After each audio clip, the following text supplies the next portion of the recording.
Greetings, fellow songwriters and seekers, and welcome back to Muse Measure. If you haven't done so yet, please take a moment, hit that subscribe button down below.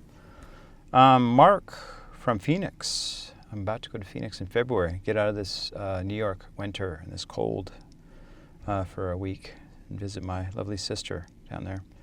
Well, Mark from Phoenix asks, if you had to improvise a short musical idea right now, using only one chord or one scale, what choices would you make to give it shape and emotional movement? And how would you know when to stop? Excellent question, Mark. Well, if it's improvised, I probably wouldn't decide ahead of time. But if somebody said, hey, you improvise a four-bar melodic idea on the spot and pick a chord or a scale to improvise on, then I would do so.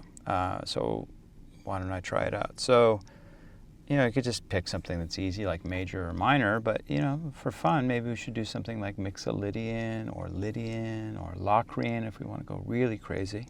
So I might pick a fun mode like that.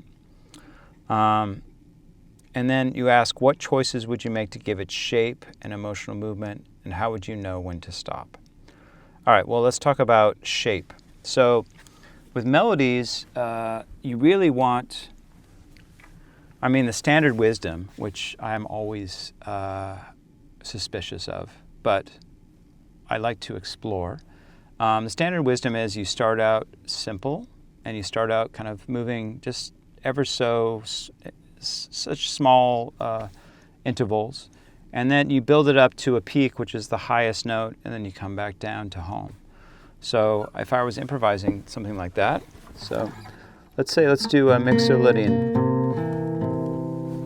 So I can improvise do do do do do do do do.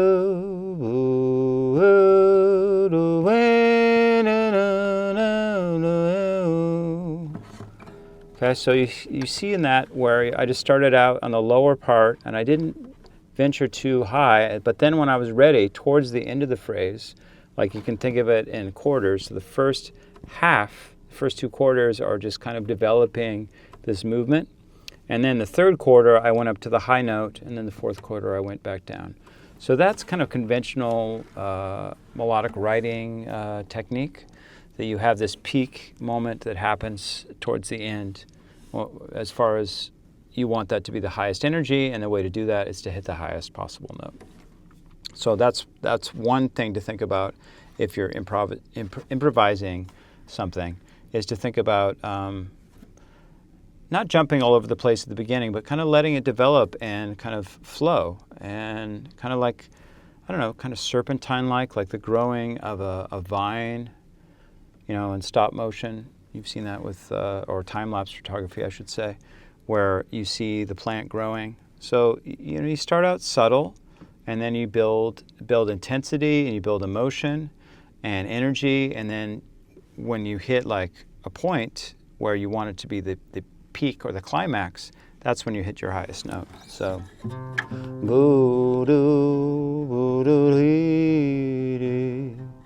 can think of it like in Indian music. They have the alap section where they're really kind of just teasing out all the nuances of the scale of the raga.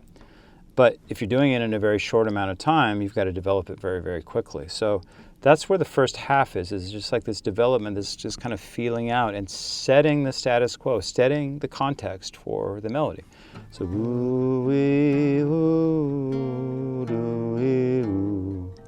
and then you're ready to fly a little bit. Do, do, do. And then maybe the highest branch you're going to hit. Then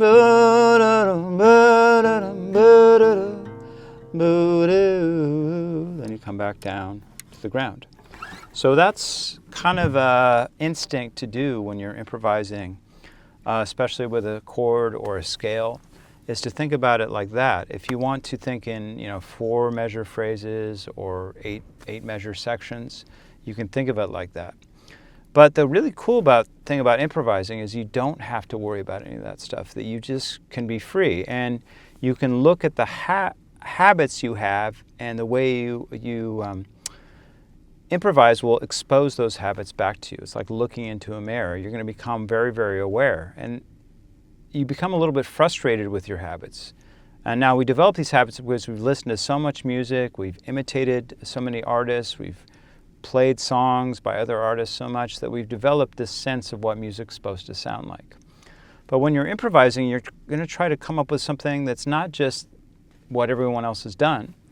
I guess you could do that. You could just like, oh, I'm going to improvise a Kenny Rogers song, and I'm just going to try to sound as much like Kenny Rogers as possible. That would be an interesting exercise. If anyone wants to take that challenge, please post it down below in the comments. But for me, improvising is trying to break new ground. So when I have these habits come up, I recognize them, but then I want to move past them. I want to experience something else. So, you know, when I'm doing that melodic line in C mixolydian, do, do, do, so that's do, re, mi, fa, sol, da, mi, fa, sol. I'm being a little too close to this, you know, climbing up the scale. I might want to do something different, like a big leap.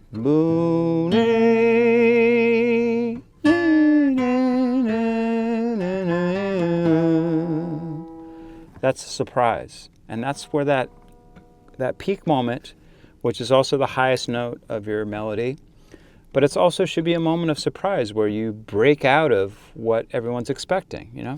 Because everyone's expecting me to go,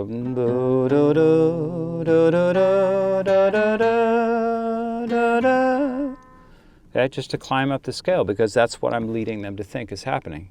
You see somebody climbing a set of stairs, you're not going to be expecting all of a sudden them to leap 10 stairs up. You're just going to expect them to continue walking up the stairs. If somebody does leap up 10 stairs, then all of a sudden you're like, God damn, that's cool. And it's exciting. And that's what improv is about. And it's about like, okay, this is my habit. This is what's expected for me to do next. This would be what everyone would expect me to go to this next step. But all of a sudden, I'm going to surprise everybody. I'm going to surprise myself too. I'm just going to do something different.